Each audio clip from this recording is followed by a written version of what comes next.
Evel Knievel, October 17, 1938 – November 30, 2007, born Robert Craig Knievel, was an American daredevil, painter, entertainer, and international icon. In his career he attempted over 75 ramp-to-ramp motorcycle jumps between 1965 and 1980, and in 1974, a failed jump across Snake River Canyon, in the Skycycle X2, a steam-powered rocket. The over 433 broken bones he suffered during his career earned him an entry in the Guinness Book of World Records as the survivor of most bones broken in a lifetime. Knievel died of pulmonary disease in Clearwater, Florida, aged 69. According to the British paper The Times, writing his obituary, Knievel was one of the greatest American icons of the 1970s. Knievel was inducted into the Motorcycle Hall of Fame in 1999. Early life. Born in Butte, Montana in 1938, Bobby Knievel was the first of two children born to Robert E. and Ann Marie Keough Knievel. His surname is of German origin. His great-great-grandparents on his father's side emigrated to the United States from Germany.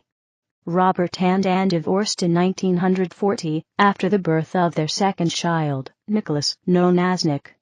Both parents decided to leave Butte. Bobby and Nick were raised by paternal grandparents, Ignatius and Emma Knievel.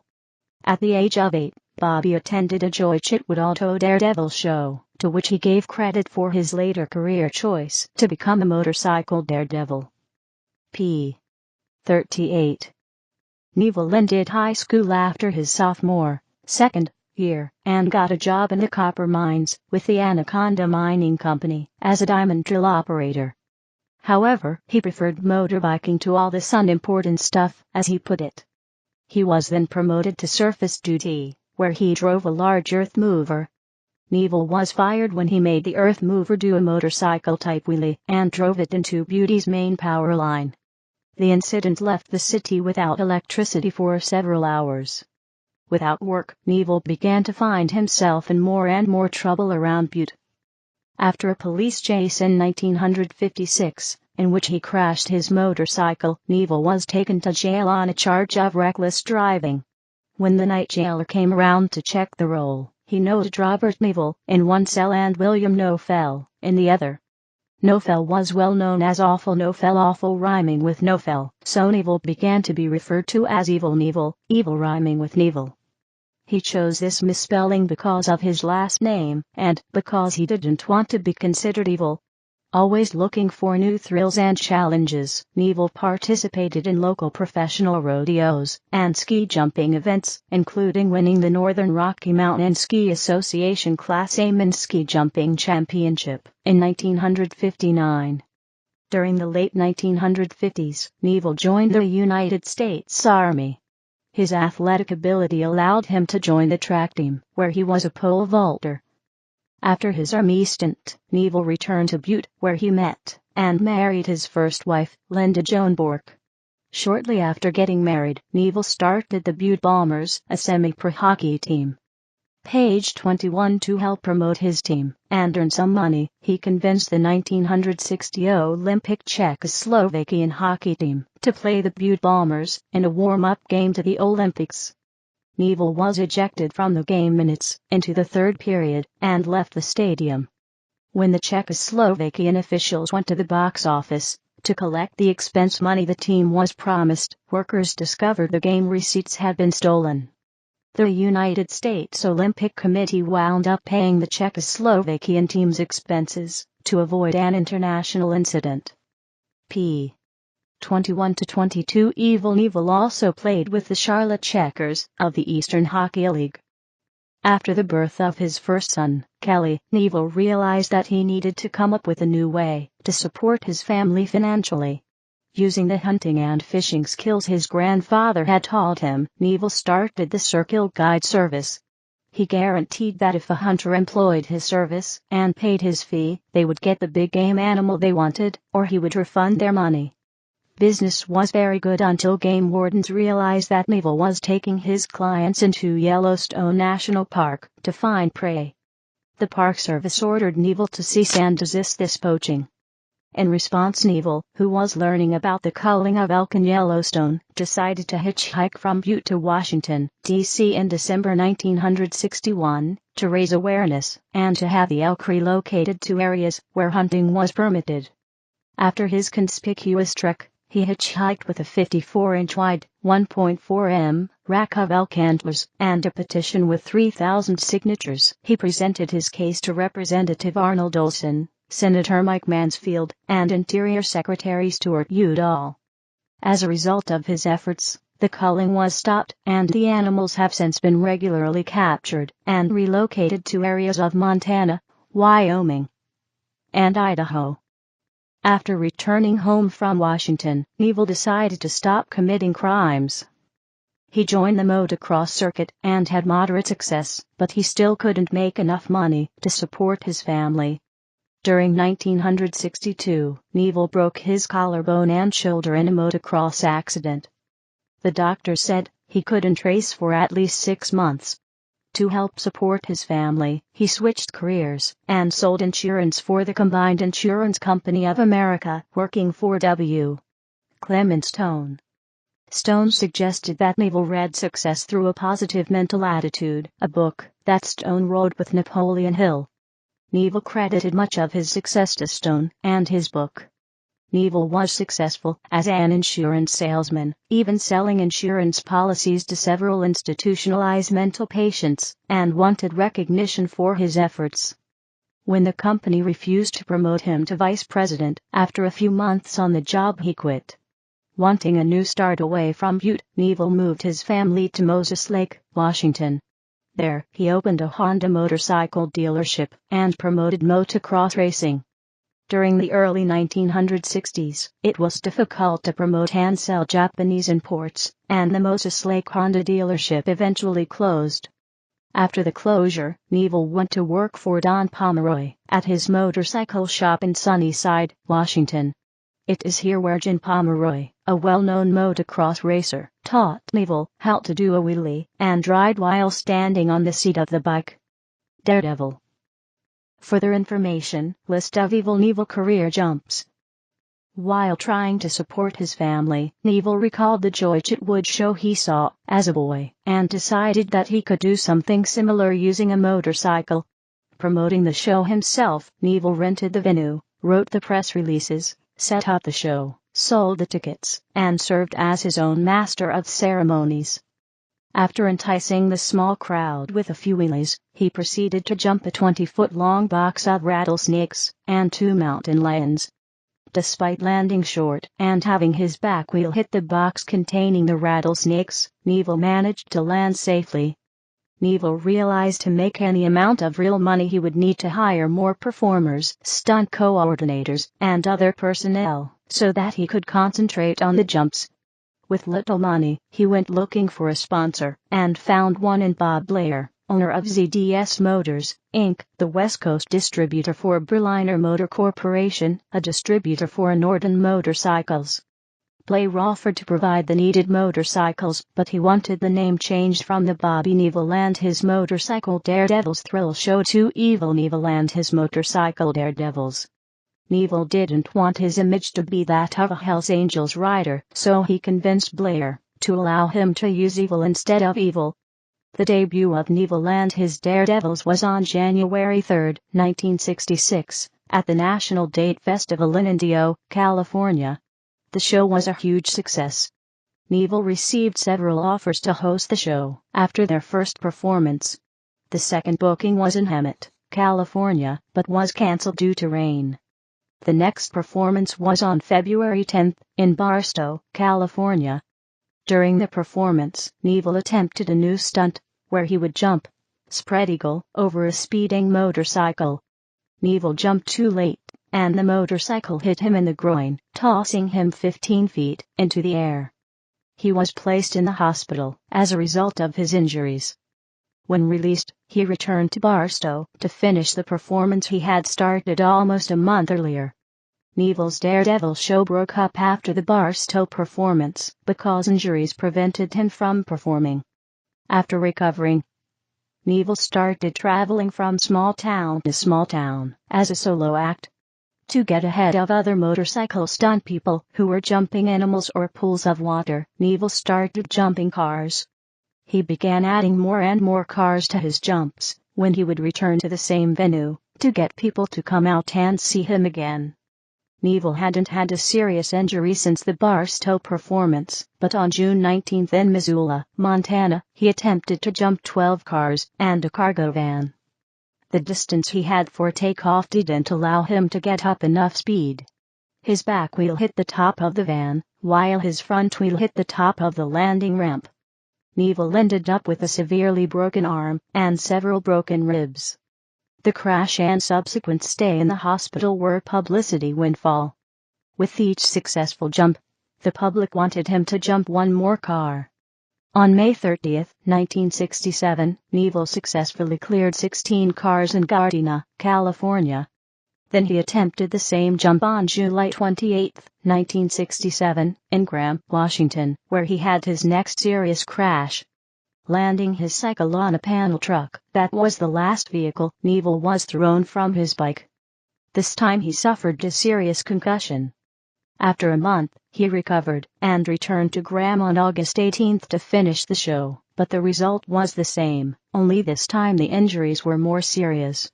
Again coming up short, Knievel crashed, breaking his left wrist, right knee, and 2 ribs. Knievel first received national exposure when actor Joie Bishop had him on as a guest of the Joie Bishop Show. The national attention brought both a larger paycheck and larger fan base. Caesar's Palace. While in Las Vegas to watch Dick Tiger successfully defend his WBA and WBC light heavyweight titles at the convention center on November 17, 1967, Knievel first saw the fountains at Caesar's Palace and decided to jump them. To get an audience with the casino CEO Jay Sarno, Knievel created a fictitious corporation called Evel Knievel Enterprises and 3 fictitious lawyers to make phone calls to Sarno. Knievel also placed phone calls to Sarno claiming to be from ABC TV and Sports Illustrated inquiring about the jump. Sarno finally agreed to meet Knievel, and the deal was set for Knievel to jump the fountains on December 31, 1967. After the deal was set, Knievel tried to get ABC to air the event live on Wide World of Sports. ABC declined, but said that if Knievel had the jump filmed, and it was as spectacular as he said it would be, they would consider using it later. Knievel, 29, used his own money to have actor/director John Derek produce a film of the Caesars jump. To keep costs low, Derek used his then-wife Linda Evans as one of the camera operators. It was Evans who filmed Knievel's famous landing. On the morning of the jump, Knievel stopped in the casino and placed his last $100 on the blackjack table, which he lost, stopped by the bar, and had a shot of wild turkey, and then headed outside where he was joined by several members of the Caesars staff, as well as 2 showgirls. After doing his normal pre-jump show and a few warm-up approaches, Knievel began his real approach. When he hit the takeoff ramp, he felt the motorcycle unexpectedly decelerate. The sudden loss of power on the takeoff caused Knievel to come up short and land on the safety ramp, which was supported by a van. This caused the handlebars to be ripped out of his hands as he tumbled over them onto the pavement, where he skidded into the Dunes parking lot. As a result of the crash, Knievel suffered a crushed pelvis and femur, fractures to his hip, wrist, and both ankles, and a concussion that kept him in the hospital for a month in a reported coma for 29 days. The Caesars Palace crash was Knievel's longest attempted motorcycle jump. At 141 feet, 43 m, after his crash and recovery, Knievel was more famous than ever. ABC TV bought the rights to the film of the jump, paying far more than they originally would have had they televised the original jump live. Ironically, when Knievel finally achieved the fame he had always wanted, and fortune now a distinct possibility, his doctors were telling him that he might never walk without the aid of crutches, let alone ride and jump motorcycles again. Insurance. Before the Caesars jump, Knievel asked his friend Matt Dunning, a combined insurance sales agent, to sell him 10 accident policies. Combine's underwriting policies allowed for only one of these policies be written, since the policy covered any accident and was non-cancelable for the life of the insured. Tunning agreed and was fired by Combine when Knievel filed the claims on all 10. Upon hearing that Tunning had been fired, Knievel contacted Combine's vice president Matt Walsh. He agreed to return 9 of the policies and be paid full benefits on only one if Combine allowed Tunning to return to work. Walsh agreed and Tunning was reinstated. In a 1971 interview with Dick Cavett, Knievel stated that he was uninsurable following the Caesars crash. Knievel said he was turned down 37 times from Lloyd's of London, stating, "I have trouble getting life insurance, accident insurance, hospitalization, and even insurance for my automobile. Lloyd's of London has rejected me 37 times, so if you hear the rumor that they insure anybody, don't pay too much attention to it." 4 years later, a clause in Knievel's contract to jump 14 buses at Kings Island required a one-day $1 million liability insurance to the amusement park. Lloyd's of London offered the liability insurance for what was called a laughable $17,500. Knievel eventually paid $2,500 to a U.S.-based insurance company. To keep his name in the news, Knievel started describing his biggest stunt ever, a motorcycle jump across the Grand Canyon. Just 5 months after his near-fatal crash in Las Vegas, Knievel performed another jump. On May 25, 1968, in Scottsdale, Arizona, Knievel crashed while attempting to jump 15 Ford Mustangs. Knievel ended up breaking his right leg and foot as a result of the crash. On August 3, 1968, Knievel returned to jumping, making more money than ever before. He was earning approximately $25,000 per performance, and he was making successful jumps almost weekly until October 13 in Carson City, Nevada. While trying to stick the landing, he lost control of the bike and crashed again, breaking his hip once more. By 1971, Knievel realized that the U.S. government would never allow him to jump the Grand Canyon. To keep his fans interested, Knievel considered several other stunts that might match the publicity that would have been generated by jumping the canyon. Ideas included jumping across the Mississippi River, jumping from one skyscraper to another in New York City, and jumping over 13 cars inside the Houston Astrodome. While flying back to Butte from a performance tour, Knievel looked out the window and saw Snake River Canyon. After finding a location just east of Twin Falls, Idaho, that was wide enough, deep enough, and on private property, Knievel leased 300 acres, 1.2 km2, for $35,000 to stage his jump. He set the date for Labor Day, September 4, 1972.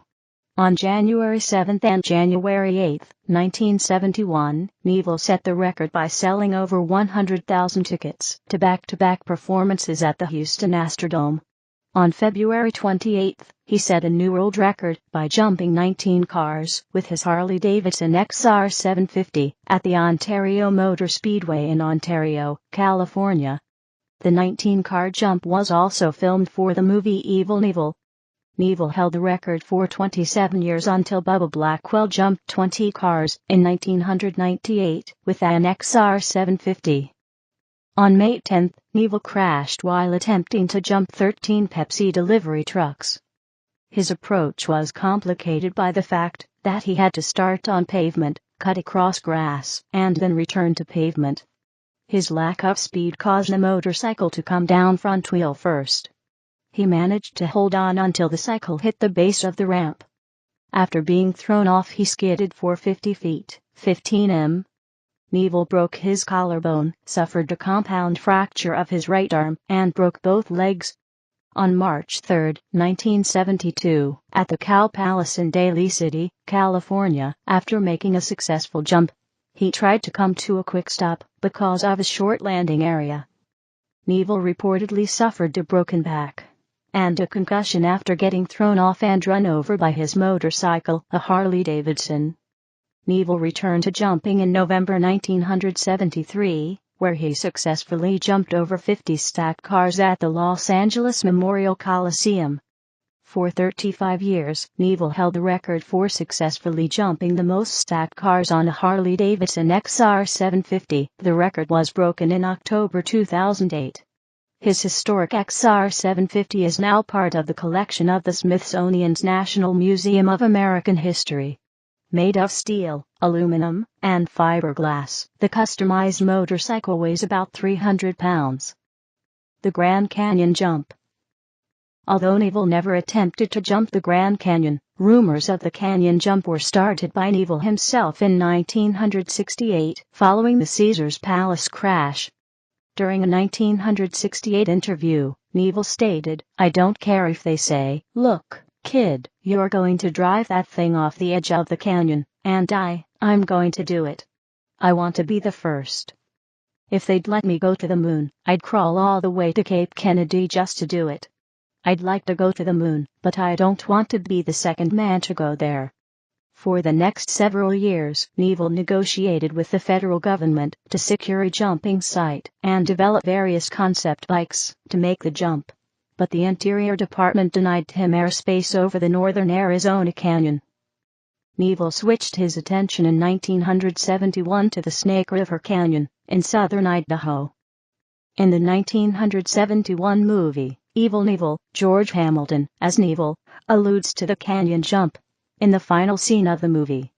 One of the common movie posters for the film depicts Knievel jumping his motorcycle off a likely Grand Canyon cliff. In 1999, son Robbie Knievel jumped a portion of the Grand Canyon owned by the Hualapai Indian Reservation. Snake River Canyon. Evel Knievel's X2 Skycycle and canvas jumpsuit on display at the Harley-Davidson Museum in September 2010. Further information, Skycycle X2. ABC Sports was unwilling to pay the price Knievel wanted for the Snake River Canyon jump, so he hired boxing promoter Bob Arum's company, Top Rank Productions, to put the event on closed-circuit television and broadcast to movie theaters. Investors in the event took a substantial loss, including promoter Donnie Branker, as well as Vince McMahon Jr., who declared personal bankruptcy a few years later before taking over and expanding his father's World Wrestling Federation. Arum partnered with Invest West Sports, Shelley Saltman's company, to secure from Invest West Sports two things: first, the necessary financing for the jump, and second, the services of Saltman, long recognized as one of America's premier public relations and promotion men, to do publicity so that Knievel could concentrate on his jumps. Knievel hired subcontractor and aeronautical engineer Doug Malewicki to build him a rocket-powered cycle to jump across the Snake River, and called the X1 Skycycle.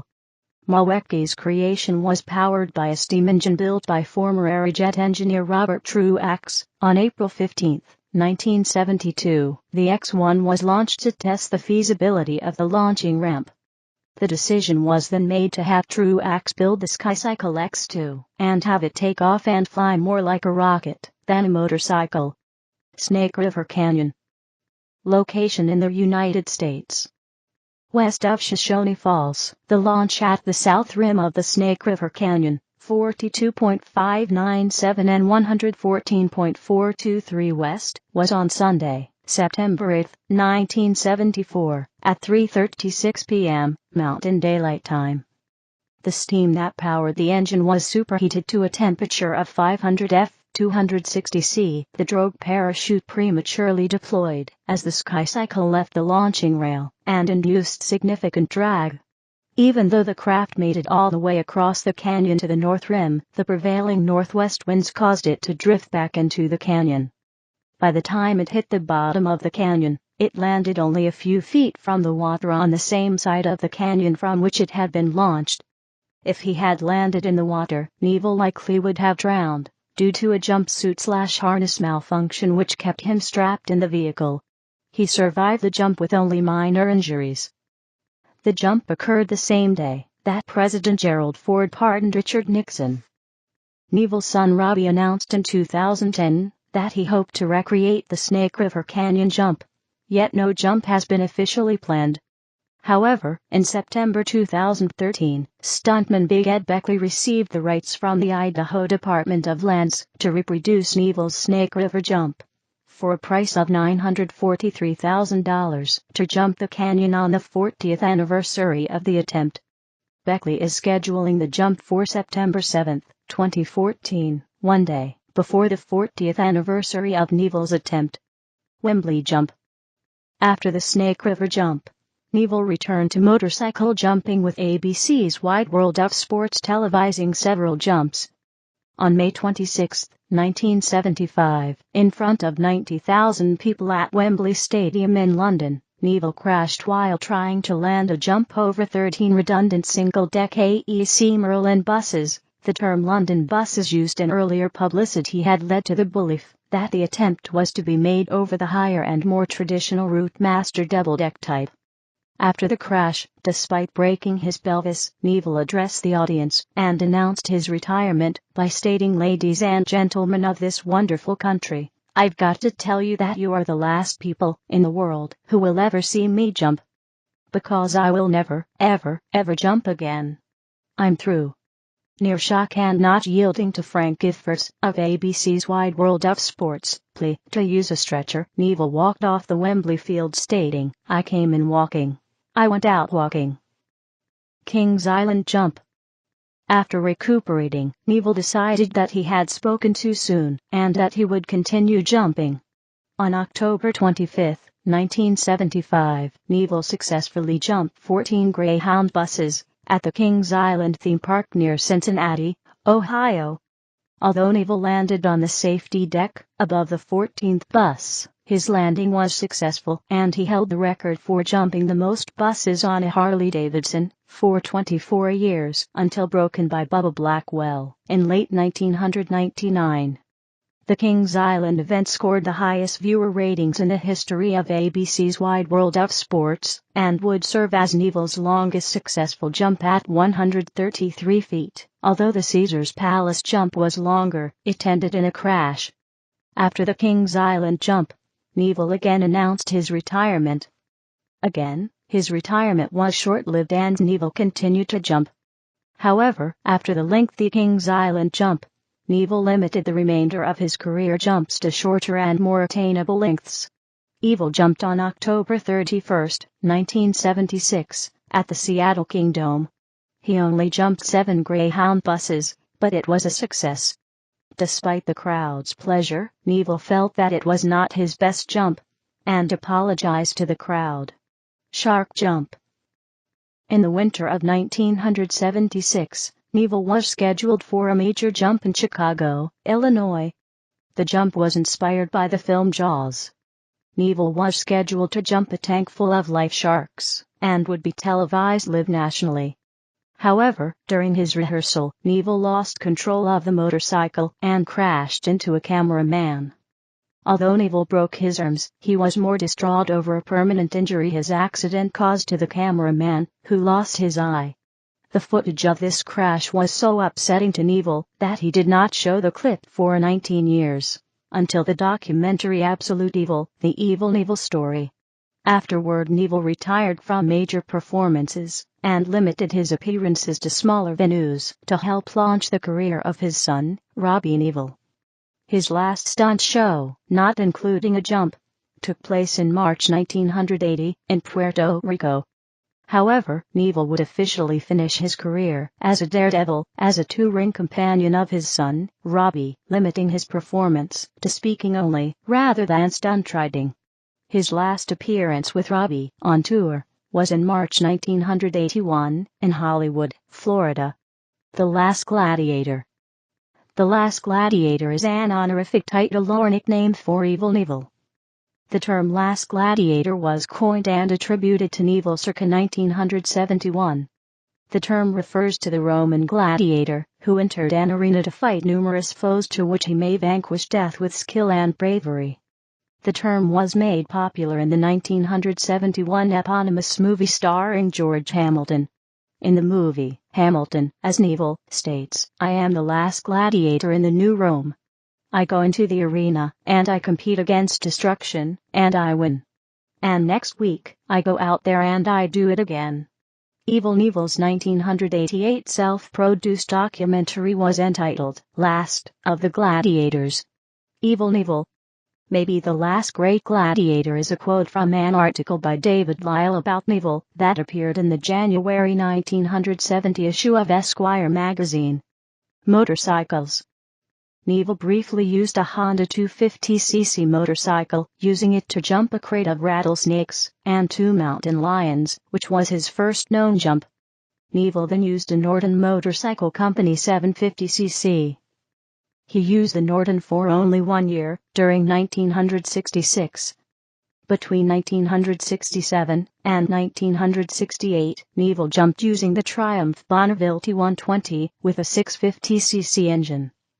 Knievel used the Triumph at the Caesars Palace crash on New Year's Eve 1967.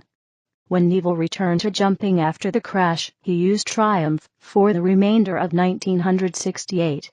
An Evel Knievel XR 750 suspended in air, as if jumping, at the Harley-Davidson Museum. Attempting his stunts on motorcycles without modern suspension was a primary factor in Knievel's many disastrous landings. The terrific forces these machines passed onto his body is well illustrated in the super slow-mo of his Caesars landing. Between December 1969 and April 1970, Knievel used the Laverda American Eagle 750cc motorcycle.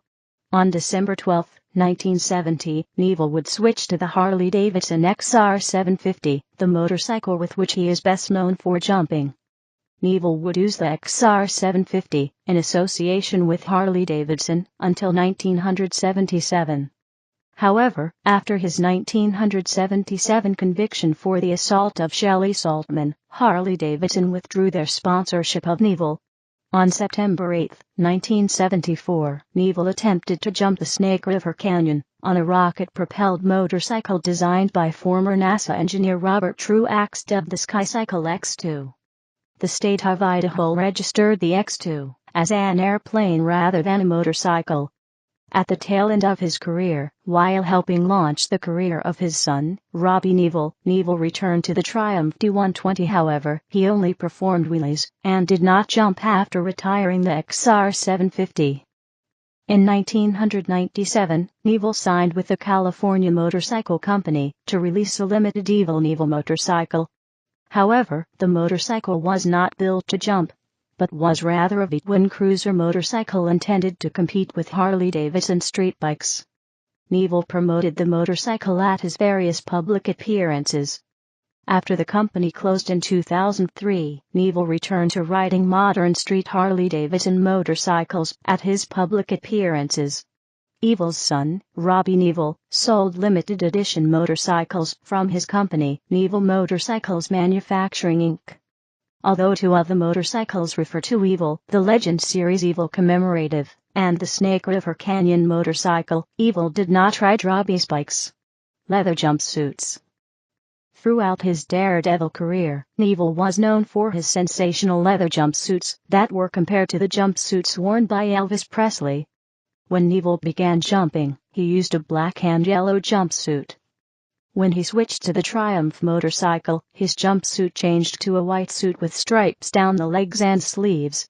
In interviews, he said the reason for the switch was because he saw how Liberace had become not just a performer, but the epitome of what a showman should be, and Knievel sought to create his own variation of that showmanship in his own jumps.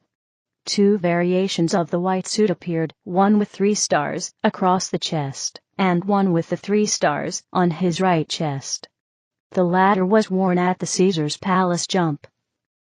When Knievel switched to the Laverda motorcycle in 1969, he switched his leathers to a white jumpsuit with Confederate stars on blue stripes. The Confederate stars jumpsuit was used in the beginning and ending of the 1971 film, Evel Knievel. Following the Confederate stars, Knievel adjusted the blue stripes to a V-shape. The first version of the V-shape was also used in the 1971 film's final jump.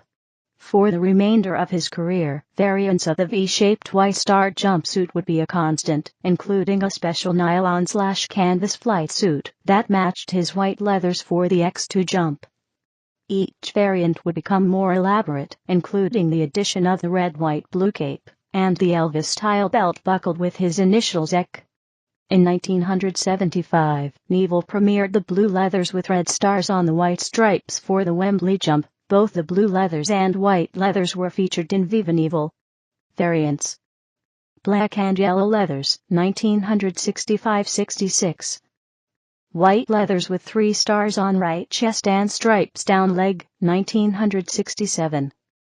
White leathers with 3 stars on center chest and stripes down leg, 1967-68. White leathers with Confederate stars on blue stripes, 1969-1970. White nylon/canvas flight suit with V stars on blue stripes for X2, 1974. White leathers with V stars on blue stripes, introduction of cape and belt buckle, 1970-1981. Blue leathers with V stars on white stripes, 1972. Practice leathers 72-74, 1977. Core values. One of Evel's qualities was that he had great pride in his core values. Throughout his career and later life, he would repeatedly talk about the importance of keeping his word.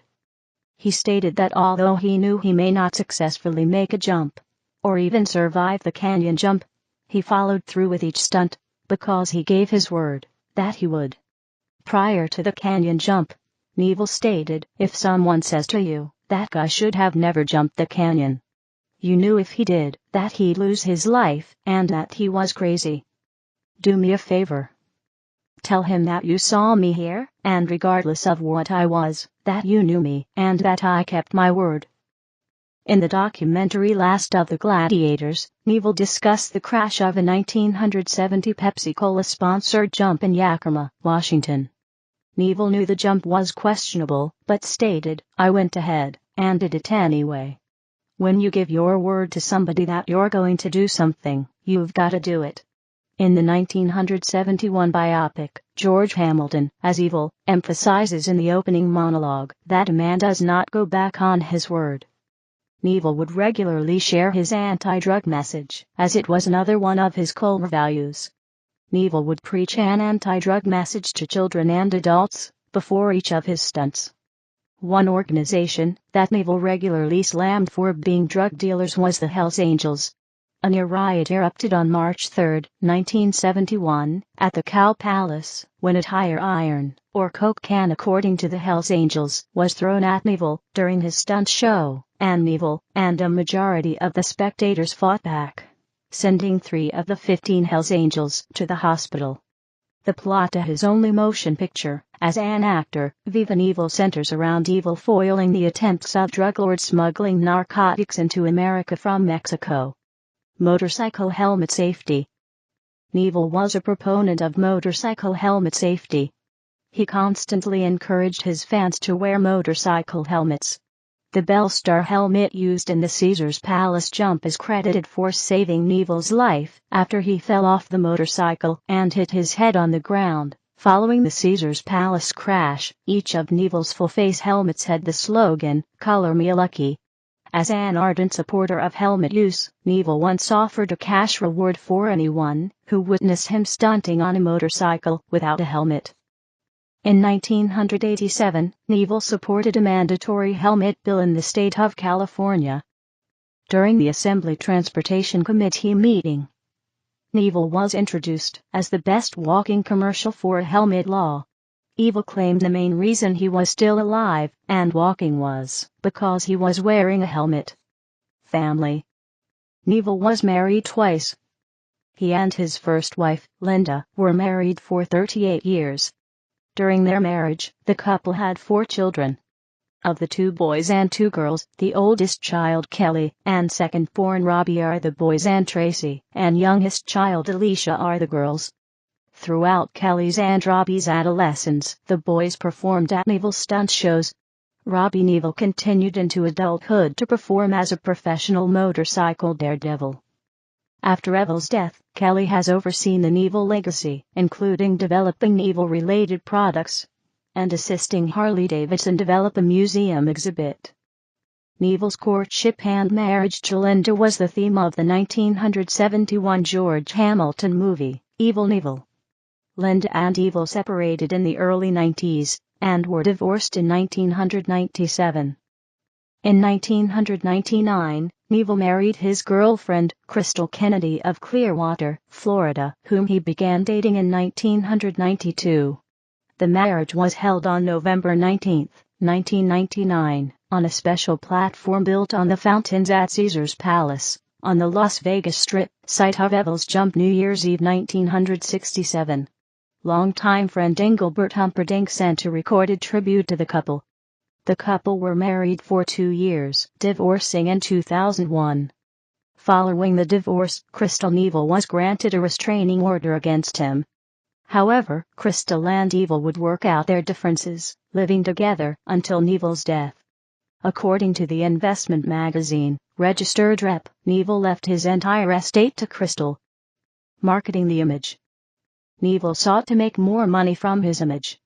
He was no longer satisfied with just receiving free motorcycles to jump with. Knievel wanted to be paid to use and promote a company's brand of motorcycles. After Triumph, the motorcycle company he had been jumping with, refused to meet his demands, Knievel started to propose the idea to other manufacturers. American Eagle Motorcycles was the first company to sign Knievel to an endorsement deal. At approximately the same time, Fanfare Films started production of Evel Knievel, a 1971 movie starring George Hamilton as Knievel. There have been 2 other movies made about Evel, a television pilot made in 1974 starring Sam Elliott, and made-for-TV film in 2004 starring George. Also in 1974, Evel and Amherst Records released at the Sound City Studios the self-titled album Evel Knievel, which included a press conference, an anti-drug talk for his young fans, and 4 other tracks. Knievel kept up his pursuit of getting the United States government to allow him to jump the Grand Canyon. To push his case, he hired famed San Francisco defense attorney Melvin Belli to fight the legal battle in obtaining government permission. ABC's Wide World of Sports started showing Knievel's jumps on television regularly. His popularity, especially with young boys, was ever increasing. He became a hero to a generation of young boys, many of whom were injured trying to imitate his stunts. A.J. Foyt made Knievel part of his pit crew for the Indianapolis 500 in 1970. Evel Knievel's huge fame caused him to start traveling with a bodyguard, Butte Curtis. Curtis became a longtime friend to Knievel. Ideal Toys. Between 1972 and 1977, Ideal Toy Company released a series of Evel Knievel-related merchandise. During the 6 years the toys were manufactured, Ideal claimed to have sold more than $125 million worth of Knievel toys. The toys included the original 1972 figures, which offered various outfits and accessories. In 1973, Ideal released the Evel Knievel Stunt Cycle. After the release of the Stunt Cycle, the Knievel toys were the best-selling item for Ideal. During the next 4 years, Ideal Toys released various models relating to Evel Knievel's touring stunt show. The models included a Robbie Knievel doll, the Scamble van, a dragster, a stunt car, and the Evel Knievel The Stunt World. Additionally, Ideal released non-Knievel touring toys, including a chopper motorcycle, a trail bike, and a female counterpart, Daring. The last item before Ideal Toys discontinued the distribution of Knievel toys was the Stratocycle, based on the film Viva Knievel. In 1977, Bally marketed its Knievel pinball machine as the first fully electronic commercial game. It has elsewhere been described as one of the last of the classic pre-digital games. Both electromechanical and solid-state versions were produced. The electromechanical version is extremely rare, with only 155 made. Knievel made several television appearances, including frequenting as a guest on talk shows such as Dinah and Johnny Carson's Tonight Show. In 1977, Evel made a guest spot on The Bionic Woman, where he played himself and gets inadvertently caught up in East German espionage while appearing in West Germany. Actual footage from Evel's LA Coliseum jump over crushed cars was used in the beginning of the episode, and an indoor jump over 11 cars and one van was used at the end of the film. Also in 1977, Warner Bros. Released Viva Knievel, a movie starring Knievel as himself and co-starring Lauren Hutton, Gene Kelly, and Red Buttons. Similar to the Bionic Woman, actual footage from the Wembley jump was used in the movie. Assault charges. While Knievel was healing from his latest round of injuries, the book Evel Knievel on Tour was released. Authored by Knievel's promoter for the Snake River Canyon jump, Shelley Saltman, the book painted an unflattering picture of Knievel's character, alleging that he abused his wife and kids and he used drugs. Knievel, with both arms still in casts, flew to California to confront Saltman, a VP at 20th Century Fox. Outside the studio commissary, one of Knievel's friends grabbed Saltman and held him, while Knievel attacked him with an aluminum baseball bat, declaring, "I'm going to kill you." According to a witness to the attack, Knievel struck repeated blows at Saltman's head, with Saltman blocking the blows with his left arm. Saltman's arm and wrist were shattered in several places, before he fell to the ground unconscious. It took numerous surgeries and permanent metal plates in his arm to eventually give Saltman back the use of his arm. Saltman's book was pulled from the shelves by the publisher after Knievel threatened to sue. Saltman later produced documents in both criminal and civil court that proved that, although Knievel claimed to have been insulted by statements in Saltman's book, he and his lawyers had actually been given editorial access to the book, and had approved and signed off on every word prior to its publication. See fine print. On October 14, 1977, Knievel pleaded guilty to battery, and was sentenced to 3 years probation and 6 months in county jail, during which he publicly flaunted his brief incarceration for the press. After the assault of Saltman and time served in jail, Knievel lost most marketing endorsements and deals, including Harley-Davidson and Ideal Toys. With no income from jumping or sponsorship, Knievel was eventually forced to declare bankruptcy. In 1981, Saltman was awarded a $13 million judgment against Knievel in a civil trial, but never received money from Knievel or Knievel's estate. Post-Daredevil years. During the 1980s, Knievel would drive around the country in a recreational vehicle, selling works of art allegedly painted by him. After several years of obscurity, Knievel made a significant marketing comeback in the 1990s, representing Maxim Casino, Little Caesars, Harley-Davidson, and other firms. In 1999, Knievel celebrated the 25th anniversary of the Snake River Canyon jump at the Twin Falls Mall. His memorabilia was then stored at Kent Niggy's farm in Filer, Idaho, 7 miles west of Twin Falls. During the same year, Knievel was inducted into the Motorcycle Hall of Fame. Knievel once dreamed of housing all of his career memorabilia in an Evel Knievel museum, to be located in his home state of Montana. Those dreams were unfulfilled, and his artifacts are spread throughout transportation museums and private collections around the world. Knievel's original blueprints and handwritten notes about his desired museum are currently displayed at the Route 66 Vintage Iron Motorcycle Museum in downtown Miami, Oklahoma. The Route 66 site also houses Evel's Snake River Canyon Jump Mission Control Supervan.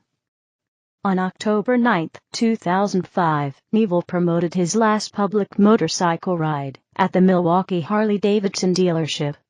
The ride was to benefit victims of Hurricane Katrina.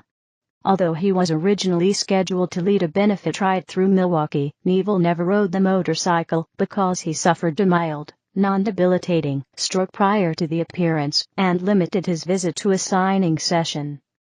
On July 27, 2006, on the Adam Carolla Show, Knievel said that he had idiopathic pulmonary fibrosis and required supplemental oxygen therapy 24 hours a day.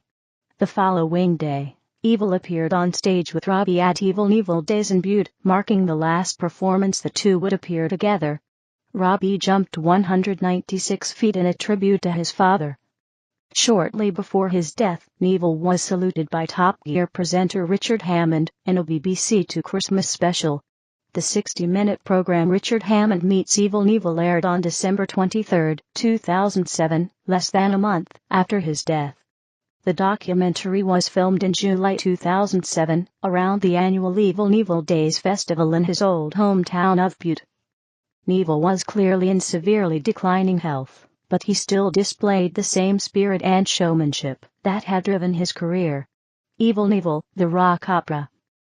In 2003, Knievel signed over exclusive rights to Los Angeles composer Jeff Beck, authorizing the production of a rock opera based on Knievel's life. Directed by Bad Boy co-creator Keith Farley, the production opened in Los Angeles in September 2007 to excellent reviews. Six Flags Evel Knievel Roller Coaster. Evel Knievel Roller Coaster. Knievel had partnered with Six Flags St. Louis to name a new wooden coaster after America's legendary Daredevil. The amusement park in Eureka, Missouri, outside of St. Louis, Missouri, opened the ride on June 20, 2008. The Evel Knievel roller coaster operated for 3 seasons before being renamed American Thunder in 2011. Declining health. In the late 1990s, Knievel was in need of a life-saving liver transplant. As a result of suffering the long-term effects from hepatitis C, he contracted the disease after one of the numerous blood transfusions he received prior to 1992. In February 1999, Knievel was given only a few days to live and he requested to leave the hospital and die at his home. En route to his home, Knievel received a phone call from the hospital stating a young man had died in a motorcycle accident and could be a donor. Days later, Knievel successfully received the transplant. In 2005, he was diagnosed with idiopathic pulmonary fibrosis, an incurable and terminal lung disease that required him to be on supplemental oxygen 24 hours a day. In 2006, Evel had an internal morphine pain pump surgically implanted to help him with the excruciating pain in his deteriorated lower back, one of the costs of incurring so many traumas over the course of his career as a daredevil. He also had 2 strokes since 2005, but neither left him with severe debilitation. Christian conversion. On April 1, 2007, Knievel appeared on the television program Robert H. Schuller's Hour of Power and announced that he believed in Jesus Christ for the first time. At his request, he was baptized at a televised congregation at the Crystal Cathedral by Pastor Schuller. Knievel's televised testimony triggered mass baptisms at the Crystal Cathedral. Death. Wiki News has related news. Daredevil Evel Knievel dies at age 69. Evel Knievel died in Clearwater, Florida, on November 30, 2007, aged 69. He had been suffering from diabetes and idiopathic pulmonary fibrosis for many years. A longtime friend reported that Knievel had trouble breathing while at his residence in Clearwater, but died on the way to the hospital. It's been coming for years, but you just don't expect it. Superman just doesn't die, right? In one of his last interviews, he told Maxim magazine, "You can't ask a guy like me why I performed.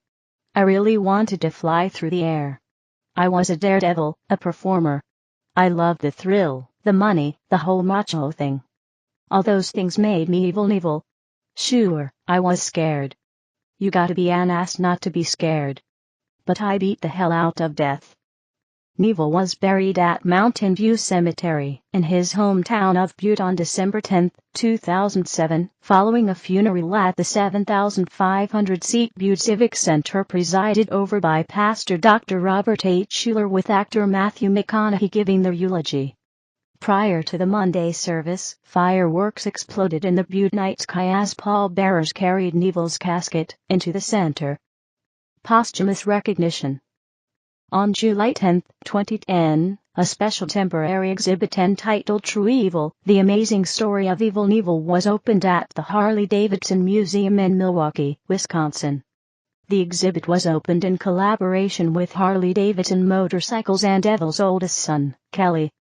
Among the various artifacts from Knievel's life, the exhibit included his shark jump Harley-Davidson XR750, the X2 Skycycle, a blue jumpsuit from late in his career, without any sponsor patches, and his trademark red, white and blue jumpsuit complete with his helmet and walking stick. Evel Knievel merchandising, personal artifacts, and X-rays from his injuries were also exhibited. The True Evel premiered at the Harley-Davidson Museum in Milwaukee in September 2010. In December 2010, a traveling version of the exhibit began a one-year tour of the United Kingdom and Europe. The traveling Knievel Museum is managed by his son, Kelly, and features several leather jumpsuits and helmets, Knievel's drag car, the XR750 used for the shark jump, and the Skycycle X2.